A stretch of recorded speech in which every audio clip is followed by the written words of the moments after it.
Ce jour est dédié pour la guérison rapide et complète de Elinatan Shalom Ben Miriam et l'élévation spirituelle de toute la famille. Amen. Amen.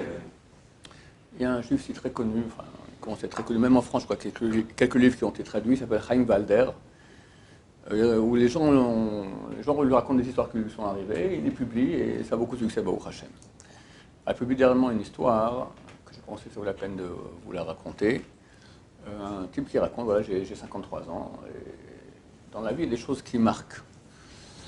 Je vous raconte une histoire qui date d'il y a 40 ans. C'était un peu avant ma bar mitzvah.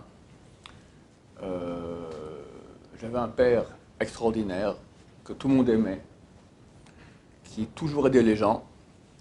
Et j'avais aussi un grand-père du même genre aussi que j'aimais énormément, très très proche de lui. Quand j'ai eu 12 ans et demi, mon grand-père est décédé. Ça m'a fait très mal. Mais bon, c'est la vie, hein. On vit, puis un beau jour, on ne vit plus, on passe dans le Hamaba. Et mon grand-père a laissé un héritage. Alors, ils ont partagé les sommes d'argent entre frères, et il y avait quelques objets. Et là, ils ont fait un tirage au sort, qui aurait quel objet. Parmi les objets, il y avait une montre, qui un temps était plaquée or, puis après elle est devenue plaquée zinc, et pour venir, elle était la moitié rouillée, mais elle fonctionnait bien. Et mon père voulait beaucoup avoir cette montre. Il s'est dit comme ça, mon père sera avec moi toujours. Comme ça, je le vois, chaque fois que je vois la montre, je pourrais penser à mon père de mémoire bénie qui vient de décéder. Et mon père avait un grand frère, c'est pas le frère aîné, mais un grand frère qui s'appelait Gilbert, qui lui voulait être filine. Il avait les filines de mon grand-père. Ils ont fait le tirage au sort. Et mon père a hérité des filines et Gilbert a hérité de la montre. Exactement le contraire de ce qu'ils voulaient les deux. Mon père a demandé à Gilbert, écoute, toi tu voulais les filines, n'est-ce pas? Alors prends les filines, mais moi je voulais la montre, donne-moi la montre. Gilbert a répondu, tirage au sort, on ne touche pas à ça. Bon, c'est tout. Gilbert était un type un peu dur à vivre. Les frères et sœurs de la famille, s'il n'y a pas eu de bagarre entre eux, c'est parce qu'eux s'écrasaient par rapport à lui. Il était aussi avec sa femme, c'était un peu difficile. D'ailleurs, mon père aussi l'a aidé un peu dans le Shombait avec sa femme. Bon, donc il a dit non, il rentre à la maison, et ma mère lui dit, alors t'as proposé à Gilbert? Oui, il n'a pas voulu, mais tu aurais dû un peu insister. Écoute, je ne veux pas faire de bagarre, mon père est dans le ciel, les pires choses qu'il puisse y avoir, c'est que les bagarres, c'est hélas très courant dans l'héritage, ça rend les parents hors d'eux dans l'Hamaba, moi je veux que mon père soit heureux là-bas, donc il est content, je suis content, terminé, on n'en parle plus s'il te plaît, terminé. Ok, dossier classé. Quelques mois plus tard, ma bar mitzvah. Un mois auparavant, mon père vient et il dit, mon cher fils, s'appelait Arié, écoute, j'ai beaucoup réfléchi, tu sais que c'est la bar mitzvah, je dois acheter une paire de tefilines, j'ai pensé que toi, tu vas porter la paire de tefilines de mon père. Moi, je voulais la montre, comme tu sais, mais sans montre aussi, mon père reste dans mon cœur. Comme ça, si toi, tu prends une tefiline, alors quelque part, la mémoire de mon père va continuer pour la génération d'après, et je préfère ainsi. J'étais très content, j'avais le film de mon grand-père que j'aimais beaucoup, Baruch Hashem, super content. 10 jours avant la bar mitzvah, on tape à la porte le soir, toc toc toc. Mes parents vont ouvrir, qui c'est? Rachel. C'est qui Rachel? La femme de Gilbert. Je peux rentrer? Oui, elle a l'air un peu pas très bien, pâle comme ça, tout va bien. Oui, un petit problème, je suis venu pour ça. Quoi de nouveau avec ton mari, ça va pas? Non, bon, là, ça va bien. Il m'a envoyé. Voilà, mon mari arrivé de votre père. Et donc son père lui a dit dans le rêve, j'aimerais bien que tu portes mes tefilines. Alors, moi je suis très gêné, mais c'est lui qui m'a envoyé, il m'a demandé voilà, de vous dire, si ça ne vous dérange pas, c'est pourquoi les tefilines. Le garçon raconte qu'il était présent, et il était abasourdi, et il imagine aussi comment ses parents étaient abasourdis. Je veux dire, il n'a pas voulu les tefilines, Gilbert. Maintenant ils sont aussi, alors le père répond, écoute, moi je n'ai pas de problème, mais maintenant j'ai donné les tefilines déjà à mon fils, donc 10 jours c'est la bar mitzvah, et je ne peux pas les lui donner.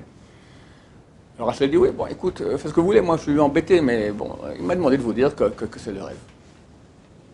Alors mon père, il réfléchit, c'est le rêve de ton mari, alors c'est important. Moi j'entends ça, dit le garçon, je fonce dans ma chambre, je me mets à pleurer sur mon lit, et vient le père et dit, écoute, voilà, je comprends que c'est difficile mon fils, c'est toi qui décides. Moi j'aimerais bien que tu acceptes de céder et on donne une tefilines. Mais c'est uniquement si tu veux. Et je me mets à pleurer, me prendre dans les bras. Et je me lève, je prends un tefillin et je lui donne, en pleurant. J'entends qu'il part, il dit voilà les tefillin. Et j'entends qu'il dit à la tante Rachel, t'as amené la montre? Elle dit, ben non. Ben pourquoi? Ben mon mari a rêvé qu'il devait porter le tefillin, mais il n'a pas rêvé qu'il devait donner la montre. Et là, j'ai vu mon père. Situation de ma vie. Il y avait un silence, que si c'était une bombe atomique, toute la ville aurait explosé. Enfin, il dit, ok, c'est bon, pas de problème. La tante Rachel part, et moi j'explose. Pourquoi? Alors mon père m'a dit une chose, tu ne peux pas comprendre mon fils. Sache que c'est une épreuve, je crois, la plus dure que j'ai eue dans ma vie. Mais un jour tu comprendras quel grand cadeau tu as reçu maintenant.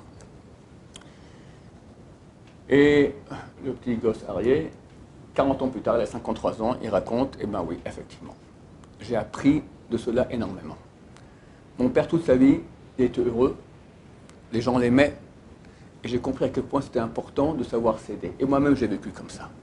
J'ai vu des gens dans ma vie qui avaient des familles fantastiques, ils n'ont pas pu céder, ils ont tout détruit dans la famille.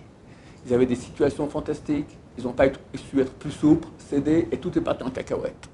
Il y avait des voisins, ils sont rentrés dans des situations de guerre, de haine avec les voisins, ils ne savaient pas céder. Et moi, j'ai appris à céder.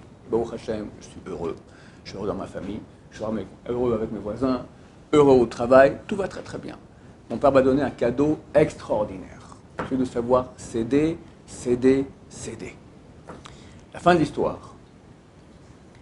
Il y a quelques mois, mon oncle, mon père est décédé depuis quelques années déjà, mon oncle aussi est décédé, oncle Gilbert. Ses enfants n'ont pas suivi la Torah, donc moi qui me suis occupé de l'enterrement, des 7 jours de deuil, etc. Le dernier jour des 7 jours de deuil, ma tante Rachel, qui a 87 ans maintenant, elle m'a dit, tu sais, Arié, mes enfants ont quitté la Torah, ils respectent, mais bon, enfin, ils honorent la Torah, mais ils ne sont pas pratiquants eux-mêmes. Je crois qu'il y a une chose qui te revient. Elle me montre la pochette des tefillin avec les tefillin dedans. Tu sais que ton père, c'est une histoire très vieille, mais c'était très dur pour lui, il m'a donné une tefillin, en fait, ils te reviennent à toi. Elle se met à pleurer, elle ne se rend pas compte à quel point ça m'a touché. Elle a dû oublier qu'en fait c'était mes tefillin à moi, il y a 40 ans. Alors aujourd'hui, quand je mets les tefillin de mon grand-père tous les jours, je vois, combien on peut gagner à céder dans sa vie, et en fin de compte, toujours ça nous revient. Le Rav Steinman de Grande Génération, il a dit, j'ai vieilli, j'ai vu beaucoup, et j'ai jamais vu quelqu'un qui a perdu parce qu'il a cédé. C'est une leçon, messieurs, pour nous, quotidienne. Souvent, la vie quotidienne, c'est de temps en temps, mais très souvent, il y a des épreuves beaucoup plus grandes. À la maison, avec les voisins, avec les gens. S'écraser, céder. Tu ne pourras jamais perdre de cela. C'est une promesse de Rav Steinman. Jamais. Il nous aide à céder vers Hachem, comme ça on sera à l'image de Dieu. Dieu est appelé un roi déshonoré. Nous tous, on fait comme ça Hachem toute la journée. Dégage, tu lèves-toi pour la prière, je reste au lit. Fais la prière avec concentration, ça m'embête. On met Dieu de côté toute la journée et il se laisse faire.